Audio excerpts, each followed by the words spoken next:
जी अस्सलाम वालेकुम। उमैर रानी व्लॉग्स आपके सामने एक नई वीडियो के साथ हाज़िर हूँ। आज का मेरा टॉपिक है वैक्सीनेशन। वैक्सीनेशन इंसान के लिए क्यों ज़रूरी है। पहले तो मैं ये वीडियो नहीं बना रहा था, लेकिन फिर बाद में मैंने रियलाइज़ किया कि नहीं यार, ये वीडियो बहुत ज़रूरी है। एक आम फहम बंदे की नॉलेज में होना ये चीज़ बहुत ज़रूरी है कि वैक्सीनेशन क्यों ज़रूरी है और वैक्सीनेशन का आजकल जो शोर मचा हुआ है इसका हमारी हेल्थ के ऊपर क्या असर है। तो फिर मैंने यही सोचा कि इस वीडियो को बनाया जाए और आम फहम बंदे की नॉलेज में ये बात लाई जाए। मैं कोई बहुत बड़ा यूट्यूबर नहीं हूँ, लेकिन जो मेरे साथ अटैच हैं, जो लोग जो मेरे दोस्त हैं, मेरे करीबी लोग हैं, मेरे रिलेटिव्स हैं या मेरे दोस्तों के दोस्त हैं, उन तक मेरी अगर बात पहुँच जाए और कोई एक बंदा भी इस वीडियो को देख के इस चीज़ को समझ जाए, रियलाइज़ कर जाए कि वैक्सीनेशन क्यों ज़रूरी है और वो जाकर लगवा ले, तो मैं समझूंगा शायद मेरा हक़ अदा हो गया। तो जी वैक्सीनेशन क्यों ज़रूरी है और वैक्सीनेशन बेसिकली है क्या। तो सबसे पहले तो आप ये समझें कि वैक्सीनेशन बहुत किस्म की होती है। हर बीमारी की एक अलग वैक्सीनेशन होती है। जैसे सर फहरिस्त कुछ बीमारियां हैं जिनके हम आम बंदे को उनका नाम पता होता है, जैसे हेपेटाइटिस है, पोलियो है, आजकल कोरोना बहुत कोविड-19 जिसको हम कहते हैं कोरोना, और ऐसे ही और बहुत सारी बीमारियां हैं। अब वैक्सीनेशन क्यों ज़रूरी है। वैक्सीनेशन देखें इसलिए ज़रूरी है कि वैक्सीनेशन एक मसनूई बीमारी है। वैक्सीनेशन का जो वो लिक्विड है वो बेसिकली एक आर्टिफिशियल बीमारी बनाई गई है, जो आपका जो अंदर का क़ुव्वत मुदाफ़ियत, इम्यून सिस्टम क़ुव्वत मुदाफ़ियत होता है, उसको पहले से ही हाई अलर्ट पे रख देना कि ये बीमारी इस दुनिया में आ चुकी है, कभी भी मेरे अंदर आ सकती है। तो मेरे इम्यून सिस्टम को पहले से इस चीज़ का पता होना चाहिए कि जैसे ही ये बीमारी आए आप इसको पकड़ लें। छोटी सी मिसाल देता हूँ, आप इस मिसाल के ज़रिए समझें। जब हमारी बॉडी में कोई भी वैक्सीनेशन इंजेक्ट की जाती है तो वो एक मसनूई बीमारी होती है, यानी कि मसनूई कोरोना, मसनूई पोलियो, मसनूई हेपेटाइटिस वो बीमारी नहीं होती। इस चीज़ को ना आप समझेंगे, वो बीमारी एक मसनूई चीज़ है, लेकिन शक्ल उसकी कोरोना है, शक्ल उसकी पोलियो है, शक्ल उसकी हेपेटाइटिस है, या जिसकी भी आप वैक्सीनेशन लगवा रहे हैं वो उसकी शक्ल वही है। अब जब वो आपकी बॉडी में इंजेक्ट की तो होता क्या है, आपके इम्यून से आपकी बॉडी बिल्कुल नॉर्मल थी, हर चीज़ ठीक चल रही थी, आपके लंग्स अपना काम कर रहे थे, आपका हार्ट अपना काम कर रहा था, आपकी किडनीज अपना काम कर रही थी। लेकिन जैसे ही वैक्सीनेशन आपने इंजेक्ट की, आपके सेल हो गए डिस्टर्ब। अब बीमार, आप बुखार होने लग गया। अब देखें, इससे समझेंगे जब छोटे बच्चों को जब न्यू बॉर्न, जिसके घर में न्यू बॉर्न बेबी है, या आप जब छोटे थे, आप अपने वालिदैन से या अपने बड़ों से आप पूछें कि हमें वैक्सीनेशन लगी, हम बीमार हुए थे, तो आपको बताएंगे कि हाँ जी, आपको बुखार चढ़ा था 1-1.5 दिन के लिए या 2 दिन के लिए आपको बुखार चढ़ा था। तो आप पूछेंगे उनसे हमारे साथ क्या किया था आपने, तो बताएंगे वो आपको ब्रूफीन या कोई भी एंटीबायोटिक आपको सिरप दे दिया था, पेनाडोल।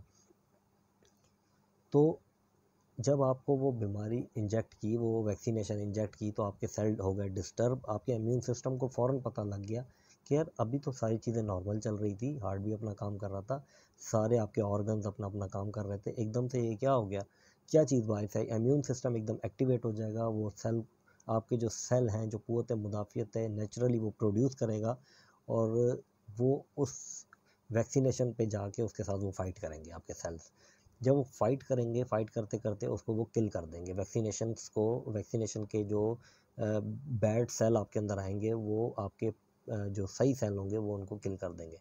अब किल करने के बाद आपकी बॉडी ठीक हो जाएगी, आपका टेम्परेचर भी ख़त्म हो जाएगा, आप बिल्कुल नॉर्मल अपनी लाइफ पे आ जाएंगे। लेकिन इससे होगा ये, आपकी जो इम्यून सिस्टम है उसको आपके पता लग जाएगा कि ये चीज़ बीमारी आई थी और इससे मैं जीत चुका हूँ, अब ये नेक्स्ट जब भी आएगी तो मैं इससे फ़ाइट कर लूँगा।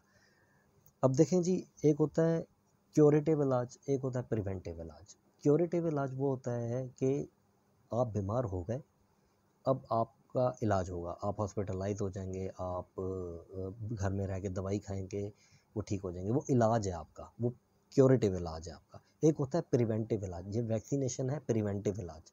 अभी आपको कुछ भी नहीं है, आप बिल्कुल नॉर्मल हैं, लेकिन आपको कल ये चीज़ हो सकती है, तो आज आप उसका स्टेप लेके आप अपनी बॉडी को इतना स्ट्रॉन्ग बना लें, आप अपने इम्यून सिस्टम को इतना स्ट्रॉन्ग बना लें कि कल वो बीमारी आपको अगर हिट कर जाए, आपको लग जाए, इंसान कहीं बाहर जाता है, शेव करवाने हम लोग अक्सर जाते हैं या कहीं चले जाते हैं जहाँ पे आपको गंदा पानी पी लिया आपने, आपको पता नहीं लगा, आपने किसी का गंदा ब्लेड इस्तेमाल कर लिया, आप मतलब बाहर गए, किसी बंदे को कोविड था, आप शॉप पे गए, वो आपके साथ फेस टू फेस हो गया, तो वो आपको बीमारी लग जाएगी। अब जब आपने वैक्सीनेशन लगवाई होगी, जो रियल बीमारी है, जो ओरिजिनल बीमारी आपके अंदर जैसे ही जाएगी, आपको थोड़ा सा वो बीमार करने की जब कोशिश करेगी, आपका इम्यून सिस्टम एकदम एक्टिवेट हो जाएगा। अब जैसे ही वो एक्टिवेट होगा और उसको पता लग जाएगा कि ये बीमारी पहले भी मेरे अंदर आई थी और इससे मैं फ़ाइट करके जीत चुका था, तो अब ये दोबारा आई है, तो वो दोबारा फ़ाइट करेगा, वही सेल को रिप्रोड्यूस करेगा और आपकी जो ओरिजिनल बीमारी आई होगी वो उसके ऊपर हावी हो जाएगा और आपको ठीक कर लेगा। और जो ज़्यादा उम्र के लोग होंगे वो थोड़े से बीमार भी होंगे, ये नहीं है वैक्सीनेशन का मतलब कि आप बीमार ही नहीं होंगे, आप बीमार होंगे, लेकिन आपका क़ुव्वत मुदाफ़ियत प्लस आपकी मेडिकल ट्रीटमेंट, ये जब दोनों मिलेंगे तो आप बहुत जल्दी रिकवर कर जाएंगे। लेकिन अगर आपने वैक्सीनेशन नहीं लगवाई है, आपकी बॉडी को एक चीज़ का पता ही नहीं है कि ये कहाँ से आएगी, वो हेपेटाइटिस आएगा, वो जब तक आपको डैमेज करना शुरू करेगा और आपका इम्यून सिस्टम उसके ऊपर हावी होने की कोशिश करेगा, तब तक तो उसने अपने पाँव बहुत फैला लिए होंगे, तब तक तो फिर वो लाइलाज हो जाता है काम। तो कोविड वैक्सीनेशन भी यही चीज़ है, अगर आप इसको अब वक्त से पहले लगवा लेते हैं, अभी आपको कोविड नहीं है, होगा इससे ये कि आपके इम्यून सिस्टम को इस चीज़ का पता लग जाएगा कि एक दुनिया में बीमारी लॉन्च हो चुकी है और वो कभी भी आपके अंदर आ सकती है। ट्रैवल में हो या आप बाहर जाएं या आप कहीं भी जाएं, वो बीमारी आपको कभी भी आएगी, तो आपका इम्यून सिस्टम इतना स्ट्रॉन्ग होगा, उसको पहले से एक चीज़ का पता होगा कि ये बीमारी इस दुनिया में थी और ये पहले मेरे बॉडी के अंदर वैक्सीनेशन की सूरत में इंजेक्ट की गई है और मैंने इसके लिए सेल्स बनाए हैं, जो जिन सेल्स ने जाके इस बीमारी को किल किया है, तो वो ही सेल रिप्रोड्यूस होंगे और उसके बाद आपकी वो बीमारी जो एक्चुअल बीमारी है उसको जाके वो किल कर देंगे। तो सारी जो निचोड़ है वो यही है कि वैक्सीनेशन बेसिकली एक आर्टिफिशियल उस बीमारी की शक्ल होती है जो आपकी बॉडी में इंजेक्ट की जाती है, सिर्फ इसलिए कि आपके इम्यून सिस्टम को पहले से ही पता हो कि इस शक्ल की एक दुनिया में बीमारी है और वो कभी भी खुदा न ख्वास्ता हमारे बॉडी के अंदर आएगी तो वो हमारा इम्यून सिस्टम नेचुरली इसको किल कर देगा और अगर बीमार करेगा तो कुछ इम्यून सिस्टम और कुछ हमारी मेडिकल ट्रीटमेंट हमें इस चीज़ से निकाल देगी। अच्छा, इससे रिलेटेड कुछ मिथ्स हैं, वो मैं आपके साथ शेयर करता हूँ। जैसे बाहर मैं जाता हूँ किसी चापड़ी वाले से, किसी शॉप वाले से, किसी आम से इंसान से मैं पूछता हूँ कि जी वैक्सीनेशन आपने लगवाई, तो मुझे बड़ा औखा होकर जवाब देता है, ओ नहीं जी नहीं लगवाई, ओ नहीं हमें क्या ज़रूरत है, वैक्सीनेशन ना लगवाना, 2 साल के बाद मर जाओगे, मतलब ऐसी ऐसी बातें मशहूर। मिथ्स मिथ्स ये हैं कि जी आप 2 साल के बाद मर जाएंगे या फिर एक आपको पता है कि वो हो जाएंगे, लेकिन ऐसा कुछ भी नहीं होता। आप इस चीज़ को यकीन माने, मैंने वैक्सीनेशन करवाई है, अल्हम्दुलिल्लाह मैं ठीक हूँ बिल्कुल। मुझे एक दिन के लिए टेम्परेचर ज़रूर हुआ था, लेकिन मैंने एंटीबायोटिक मेडिसिन ली थी और उसके बाद मैं आज तक बिल्कुल ठीक हूँ।